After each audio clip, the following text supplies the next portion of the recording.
আপনি কি কখনো ভেবে দেখেছেন কেন কেউ জেনে শুনেও নিজের সর্বনাশ ডেকে আনে? কেন আর করব না প্রতিজ্ঞা করার পরেও বারবার একই ভুলের পুনরাবৃত্তি হয়? সিগারেট, মদ, ড্রাগস বা এমনকি মোবাইল গেম কেন এই জিনিসগুলো ছাড়া এত কঠিন? এর উত্তর লুকিয়ে আছে আমাদের শরীরের সবচেয়ে জটিল অঙ্গ, আমাদের মস্তিষ্কের ভেতরে।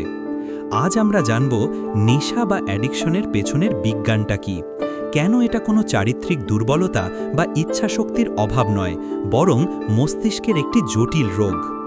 আমাদের সবার মস্তিষ্কে একটি বিশেষ সিস্টেম আছে, যার নাম রিওয়ার্ড সিস্টেম বা পুরস্কার কেন্দ্র। যখন আমরা আমাদের বেঁচে থাকার জন্য জরুরি কোনো কাজ করি, যেমন সুস্বাদু খাবার খাই, জল পান করি বা প্রিয়জনের সাথে সময় কাটাই, তখন আমাদের মস্তিষ্ক ডোপামিন নামক একটি কেমিক্যাল নিঃসরণ করে। এই ডোপামিনকে বলা হয় অনুপ্রেরণার অণু বা আনন্দের হরমোন। এটি আমাদের ভালো লাগার অনুভূতি দেয় এবং মস্তিষ্ককে সংকেত পাঠায়, এই কাজটা খুব ভালো ছিল, এটা আবার করো। এভাবেই আমাদের মস্তিষ্ক ভালো অভ্যাস তৈরি করে। কিন্তু যখন কেউ ড্রাগস, অ্যালকোহল বা নিকোটিনের মতো কোনো নেশার দ্রব্য গ্রহণ করে, তখন কি হয়? এই পদার্থগুলো মস্তিষ্কের রিওয়ার্ড সিস্টেমকে হাইজ্যাক করে ফেলে।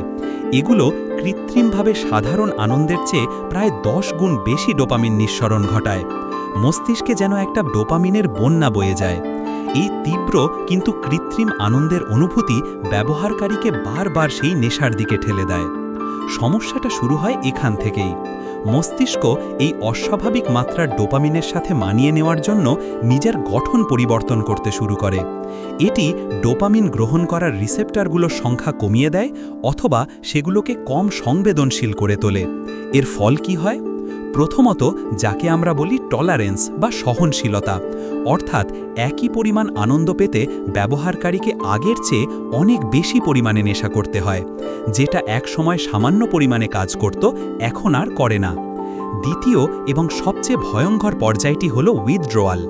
যখন ব্যবহারকারী নেশা করা বন্ধ করে দেয়, তখন তার মস্তিষ্কে ডোপামিনের মারাত্মক ঘাটতি দেখা দেয়। কারণ তার মস্তিষ্ক স্বাভাবিকভাবে ডোপামিন তৈরি করার ক্ষমতা হারিয়ে ফেলেছে এবং কৃত্রিম উৎসও বন্ধ। এর ফলে শুরু হয় ভয়ঙ্কর শারীরিক ও মানসিক কষ্ট, তীব্র উদ্বেগ, হতাশা, শরীরে ব্যথা, অনিদ্রা, অস্থিরতা। এই কষ্ট সহ্য করতে না পেরেই একজন ব্যক্তি আবার নেশার জগতে ফিরে যেতে বাধ্য হয়। এটা ইচ্ছার অভাব নয়, এটা তার মস্তিষ্কের বেঁচে থাকার আর্তনাদ। নেশার চক্রের শেষ ধাপটি হল ক্রেভিং বা তীব্র আকাঙ্ক্ষা এবং রিল্যাপস বা পুনরায় নেশা করা। মস্তিষ্কের মেমোরি সার্কিট, বিশেষ করে অ্যামিগডালা এবং হিপোক্যাম্পাস, সেই তীব্র আনন্দের স্মৃতিটা গেঁথে রাখে। ফলে নেশার সাথে জড়িত কোনো স্থান, ব্যক্তি বা এমনকি কোনো অনুভূতিও ট্রিগার হিসাবে কাজ করে। এই ট্রিগারগুলো দেখলেই মস্তিষ্কের মধ্যে নেশা করার জন্য এক অপ্রতিরোধ্য ইচ্ছা জেগে ওঠে। এই সময় মস্তিষ্কের বিবেক বা যুক্তিবাদী অংশ, প্রিফ্রন্টাল কর্টেক্স এবং আবেগ বা তাড়নার অংশের লিম্বিক সিস্টেম একটি যুদ্ধ শুরু হয়। অ্যাডিকশনের ক্ষেত্রে আবেগের অংশটি প্রায়ই জিতে যায়। আর হ্যাঁ, এই একই প্রক্রিয়া শুধুমাত্র ড্রাগসের ক্ষেত্রে নয়, আচরণগত আসক্তি বা বিহেভিয়ারাল অ্যাডিকশনের ক্ষেত্রেও কাজ করে। যেমন অতিরিক্ত গেমিং, জুয়া খেলা, পর্নোগ্রাফি, এমনকি ঘন্টার পর ঘন্টা সোশ্যাল মিডিয়া স্ক্রল করাও মস্তিষ্কের রিওয়ার্ড সিস্টেমকে একইভাবে প্রভাবিত করতে পারে। তাহলে এর থেকে মুক্তির উপায় কি? সবচেয়ে গুরুত্বপূর্ণ বিষয়টি হলো এটা বোঝা যে অ্যাডিকশন কোনো নৈতিক অবক্ষয় নয়, এটি একটি চিকিৎসাযোগ্য মস্তিষ্কের রোগ। যেমন ডায়াবেটিস বা হৃদরোগের জন্য চিকিৎসার প্রয়োজন হয়, ঠিক তেমনি এর জন্য বিশেষজ্ঞের সাহায্য দরকার। সঠিক চিকিৎসা, সাইকোথেরাপি, পরিবারের সাপোর্ট এবং নিজের দৃঢ় ইচ্ছা, এই সব কিছু মিলিয়েই এই চক্র ভাঙা সম্ভব। মস্তিষ্ক নিজেকে পরিবর্তন করতে পারে, একে বিজ্ঞানের ভাষায় নিউরোপ্লাস্টিসিটি বলে। সঠিক পদক্ষেপে ক্ষতিগ্রস্ত সার্কিটগুলো ধীরে ধীরে সেরে উঠতে পারে। যদি আপনি বা আপনার পরিচিত কেউ এই সমস্যার মধ্যে দিয়ে যান, তাহলে লজ্জা বা ভয় না পেয়ে সাহায্য চান। কথা বলুন ডাক্তার, মনোবিদ বা একজন বিশ্বস্ত বন্ধুর সাথে। মনে রাখবেন, সঠিক পথে এগোনোর প্রথম ধাপটাই সবচেয়ে কঠিন, কিন্তু অসম্ভব নয়।